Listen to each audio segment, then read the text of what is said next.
दोस्तों अपना प्यारा भारत ग्लोबल रैंकिंग के अकॉर्डिंग टायर मैन्युफैक्चरिंग वाले देशों में 17 रैंक पर आता है, लेकिन सिर्फ एशिया की बात करें तो भारत चौथे नंबर पर है। आज भारत की टायर मैन्युफैक्चरिंग कंपनियां दुनिया में 170 से अधिक देशों में अपने टायर को एक्सपोर्ट करती है। ग्लोबल मार्केट में मेड इन इंडिया टायर्स की डिमांड काफी ज्यादा है। अभी की बड़ी खबर यह है कि ऑटोमोटिव टायर मैन्युफैक्चरिंग एसोसिएशन ने एक रिपोर्ट जारी किया है, जिसमें यह बताया गया है कि वर्ल्ड की टॉप 30 टायर मैन्युफैक्चरिंग कंपनी में भारत की 5 कंपनियां शामिल है। तो आज के इस वीडियो में हम जानेंगे कि भारत की कौन सी 5 कंपनियां टॉप 30 कंपनी के लिस्ट में शामिल है। इसके अलावा भी ATMA ऑर्गेनाइजेशन ने एक रिपोर्ट जारी किया है। इस रिपोर्ट में क्या कहा गया है उसको भी हम जानेंगे। स्वागत है आपका BS मोटिवेशन के एक और वीडियो में। मैं हूँ विकास।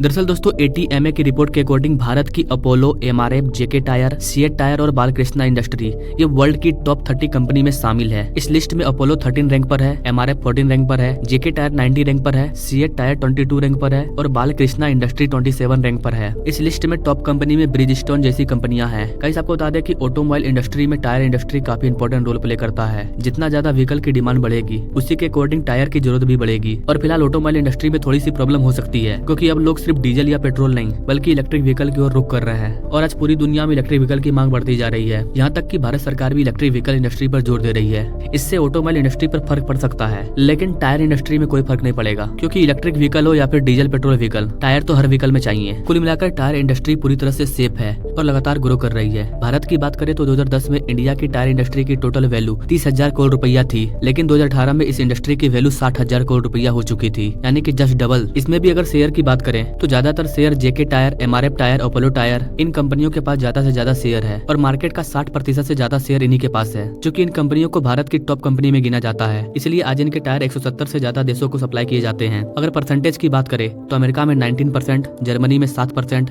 ब्राजील में 6%, यूनाइटेड किंगडम में 4% और फ्रांस में भी 4%। इसके अलावा भी कई देश हैं जहाँ पर made in India tyre export किया जाता है। साल 2022 में भारत की टायर एक्सपोर्ट की वैल्यू लगभग 9 बिलियन US तक थी, लेकिन CNBC की रिपोर्ट के अकॉर्डिंग भारत की टायर इंडस्ट्री अगले कुछ सालों में यानी कि 2030 तक 22 बिलियन US तक पहुंच जाएगी, यानी कि इसके डबल से ज्यादा ग्रो करेगी। एक रिपोर्ट के अकॉर्डिंग भारत में सालाना 66 से ज्यादा कंपनियां लगभग 17 करोड़ टायर प्रोडक्शन करते हैं। अभी भारत में टायर इंडस्ट्री पर जोर दिया जा रहा है। तो अगर आपको शेयर मार्केट के बारे में नॉलेज है और आप अपना पैसा इन्वेस्ट करना चाहते हैं तो आप टायर मैन्युफैक्चरिंग कंपनी में इन्वेस्ट कर सकते हैं। आप इन सारे रिपोर्ट को देखते हुए फ्यूचर के अकॉर्डिंग अपने पैसे को इन्वेस्ट कर सकते हैं। जैसा कि आपको पता है टायर इंडस्ट्री में नेचुरल रबड़, सिंथेटिक रबड़, कार्बन कंपाउंड, सल्फर इन कंपनियों की भी जरूरत होती है। भारत में जो भी कंपनियां इन सारी चीजों को बनाती है उनकी डिमांड भी काफी बढ़ेगी। मतलब इन छोटी कंपनियों में भी आप अपना पैसा इन्वेस्ट करते हैं तो आपका पैसा नहीं डूबेगा। अगर टायर कंपनी ग्रो करेगी तो इनडायरेक्टली इन टायर कंपनी को रॉ मटेरियल सप्लाई करने वाली लोकल कंपनियां जितनी भी है उनका भी ग्रोथ बढ़ते रहेगा। अब ऐसा नहीं है कि इन कंपनियों में इन्वेस्ट कर देने से आप पूरा अमीर बन जाएंगे, आपको कई गुना रिटर्न मिल जाएगा। ऐसा कुछ फिक्स नहीं है, बल्कि अगर आप एक इन्वेस्टर हैं तो आप अपने नॉलेज के अकॉर्डिंग रिपोर्ट को एनालिसिस करके आप अपने हिसाब से पैसे इन्वेस्ट कर सकते हैं, क्योंकि शेयर मार्केट में रिस्क होता है, ये तो आप सभी जानते हैं। तो कोई भी अच्छा इन्वेस्टर इन्वेस्ट करने से पहले जिस भी कंपनी में वो इन्वेस्ट करता है वो उसके आने वाले 10 साल का डिटेल चेक करता है। कई सारी रिपोर्ट के माध्यम से उस कंपनी के बारे में समझता है कि ये कंपनी आगे कितना ग्रो करने वाली है, इसका डिमांड खत्म तो नहीं हो जाएगा। जैसे कि अभी कोई भी इलेक्ट्रिकल व्हीकल बनाने वाली कंपनी है उसका डिमांड लगातार बढ़ेगा, क्योंकि सिर्फ भारत ही नहीं पूरी दुनिया इलेक्ट्रिक व्हीकल की तरफ रुख कर रही है। तो जाहिर सी बात है कि आने वाले 10 साल में अगर उस कंपनी के शेयर का वैल्यू अगर 1,000 रुपया है आज के टाइम में, तो 10 साल बाद वो 6,000 5,000 भी हो सकता है। तो जिनके पास पैसा है वो इन्वेस्ट कर सकते हैं। इसके अलावा अगर आप UPSC की तैयारी कर रहे हैं तो उस पर्पज से भी ये सब टॉपिक आपके लिए इंपॉर्टेंट है। इन सब के अलावा आप एक भारतीय हैं तो आपको भारत के ग्रो के बारे में जानना चाहिए कि कैसे भारतीय कंपनियां आज ग्रो कर रही है। तो दोस्तों ये थी भारत की टायर इंडस्ट्री की पूरी जानकारी। आपको क्या लगता है गाइस, भारत के टायर की डिमांड इतनी ज्यादा क्यों बढ़ रही है? आप अपने राय कमेंट बॉक्स में जरूर दीजिएगा। Now thank you for watching. मिलते हैं अगले वीडियो में एक नई जानकारी के साथ, तब तक के लिए जय हिंद।